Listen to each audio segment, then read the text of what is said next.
그러니까 보통 아이가 밖에서 어떤 일을 겪을 때는 부모님이 우선 나와 아이의 관계를 성찰해 보셔야 돼요. 생존이네요. 그럼요. 아이한테는 부모와의 생존 관계는 전략. 생존이죠.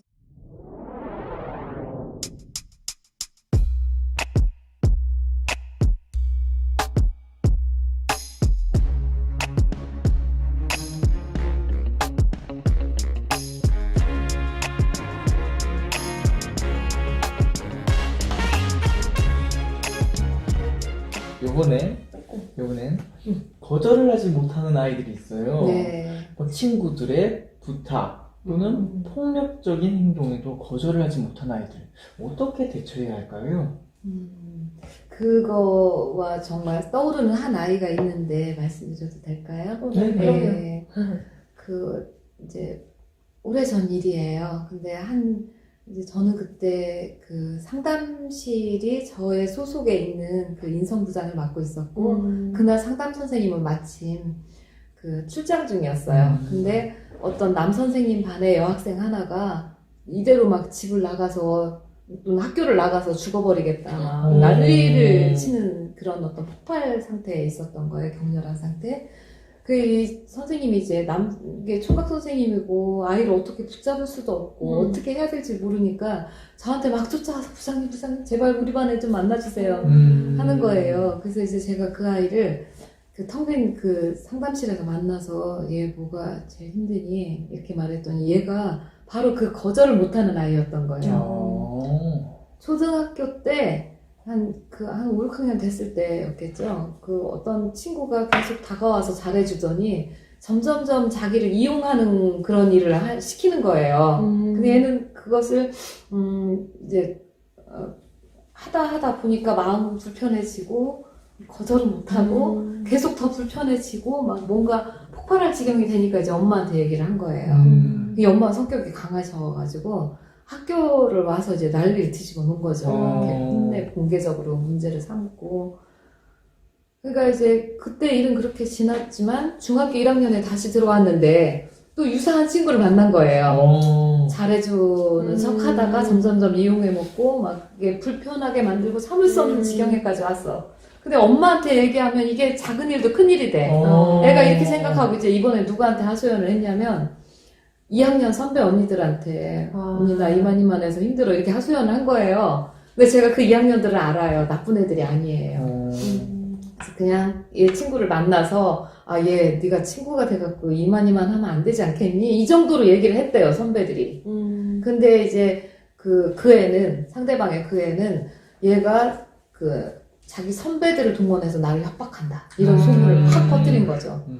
그러니까 얘는 이제 그러니까 초등학교 때 그 경험이 엄마가 그렇게 난리를 치고 나니까 자기가 분명 그 피해자인데 그 엄마한테 고자질 해갖고 친구를 곤경에 빠뜨린 가해자가 자기 반 애들한테는 돼버렸던 게 너무나 상처였는데 중학교 와서 똑같은 상황이 또 일어난 거예요.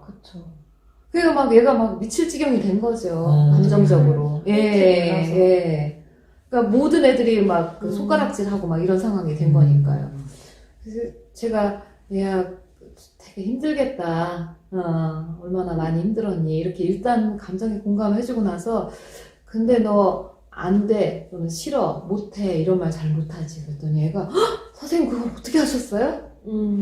그러는 거예요. 그래서 자기 얘기를 해주는데 엄마가 성격이 강하시고 아버지가 딱 그렇게 안 돼, 싫어, 못해 이런 말을 못 하시는 분이래요. 그러니까 얘도 이제 그 엄마한테 적응하다 보니까 그 거절을 잘 못하는 아이가 된 거죠. 그러니까 보통 아이가 밖에서 어떤 일을 겪을 때는 부모님이 우선 나와 아이의 관계를 성찰해 보셔야 돼요.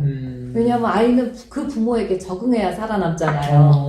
그러니까 아이가 밖에서 겪는 일은 그 부모에게 적응한 결과로서 그런 어떤 결과로서 그런 경험을 다시 되풀이하고 있는 것일 수가 있거든요. 생존이네요. 그럼요. 아이한테는 부모와의 관계는 생존 전략. 생존이죠. 네. 예. 생존이에요. 부모에게 적응하는 것이.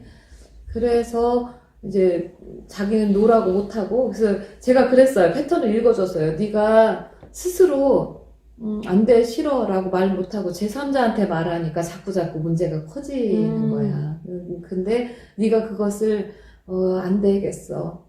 더 이상 나가면 나를 존중하는 것이 아니야. 라는 상황이 되는 걸 알아차리고 너 스스로 안 돼, 싫어, 못해 라고 말을 해야 돼. 라고 얘기를 했죠. 얘가 그 순간에 이렇게 말하는 거예요. 얘 초등학교 한 5, 6학년 때부터 상담실에 다녔대요. 사설 상담실에. 오래도록 다닌 거죠. 그랬는데도 그 상담 선생님 그냥 그랬겠다. 너 그럴 수 있겠다. 막 이렇게 말만 들어줬지 저한테 들은 것 같은 얘기를 못 들었대요. 그래서 선생님 가슴속이 뻥 뚫린 것 같아요. 그래서 선생님 뭘 도와줄까? 도와주면 되겠니? 라고 물었더니 아니에요 선생님 이제부터는 제가 해볼게요 하고 웃으면서 갔어요. 아이가. 다시는 나를 찾아오지 않았어요. 그러니까 아이를 너무 억압하고 통제하고 부모의 뜻에 고분고분 따르게 이렇게 키워야 된다고 생각하시는 분들이 있어요. 과거에 자신도 그렇게 양육되었을 가능성도 있고 그런 부모들의 아이들이 이렇게 부당한 상황에서도 자기를 지키고 거절하는 것을 배우지 못했을 가능성이 있는 거죠. 제가 그 아이한테 그랬거든요. 네가 싫어 안 돼라고 말 못하면 비슷한 유형의 사람들이 자꾸 와. 그렇죠. 2학년이 돼도 오고 고등학생이 돼도 오고 네 직장 상사 중에 이런 사람이 있을 수가 있고 네 시댁 어른들이 이런 사람들일 수도 있어. 그러니 네가 배워야 돼 라고 말해줬거든요. 문제를 사람에게서 찾는 거는 흔히 많이 찾아볼 수 있는데 이걸 부모와의 관계 속에서 원인을 찾아서 이걸 개선할 수 있게 얘기를 해줬으니까 그 아이도 훨씬 마음의 부담을 덜고 자신의 행동을 수정할 수가 있었을 것 같아요. 네.